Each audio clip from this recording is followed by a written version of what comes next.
Welcome to cube TV. నేను మీ anchor Fatima. AP వాలంటీర్ల విషయంలో ఇంకా సస్పెన్స్ కొనసాగుతూనే ఉంది. మొదటి నుంచి వాలంటీర్ల చుట్టూ రాజకీయం నడుస్తూనే ఉంది. ఎన్నికల సమయంలో ఎన్డీఏ కూటమి వారికి పెద్ద హామీ ఇచ్చింది. తమ ప్రభుత్వం రాగానే వాలంటీర్లకు 10,000 వేతనం ఇస్తామని, పర్మినెంట్ చేస్తామని కూడా తెలిపింది. కానీ ఎన్నికల సమయంలో 1,00,000 మందికి పైగా వాలంటీర్లు ఉద్యోగాలకు రాజీనామా చేశారు. వారంతా ఎన్నికల్లో వైసీపీకి సపోర్టుగా ప్రచారం నిర్వహించారు.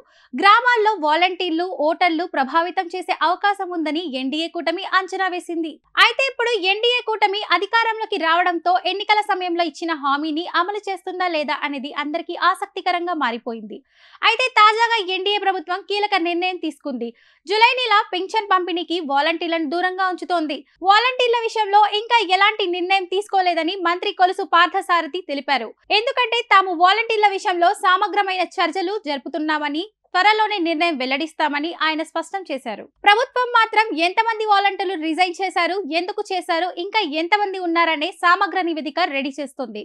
ఇక్కడ మరో విషయం కూడా ఉంది. అదేంటంటే మొన్న మంత్రి అచ్చెన్నాయుడుని కొందరు వాలంటీర్లు కలిసి తమ గోడు విన్నవించుకున్నారు. మమ్మల్ని ఎవరైతే రాజీనామా చేయమని అన్నారో ఆ వైసీపీ నేతల మీద కేసులు వేయండి, అప్పుడు చూద్దామంటూ అచ్చెన్నాయుడు వారికి సూచించారు. ఈ క్రమంలోనే చాలా మంది వైసీపీ నేతల మీద వాలంటీర్లు పోలీస్ స్టేషన్ లో ఫిర్యాదులు చేస్తున్నారు. ఇప్పటికే కొడాలి నాని, అంబటి రాంబాబు లాంటి వారి మీద కేసులు పెడుతున్నారు వాలంటీర్లు. దాంతో ఈ పరిణామాలను గమనిస్తున్న చంద్రబాబు ప్రభుత్వం తమకు అనుకూలంగా మారుతున్న వాలంటీర్లు కూడా గమనిస్తోందని తెలుస్తోంది. కాబట్టి తాము చెప్పినట్టు వినేవారికి వాలంటీర్ల పదవులు ఇచ్చే అవకాశం ఉన్నట్లు తెలుస్తోంది. మొత్తంగా చూసుకుంటే వచ్చే జూలై చివరి నాటికి వాలంటీర్ల విషయంలో కీలక నిర్ణయం తీసుకుంటారని తెలుస్తోంది.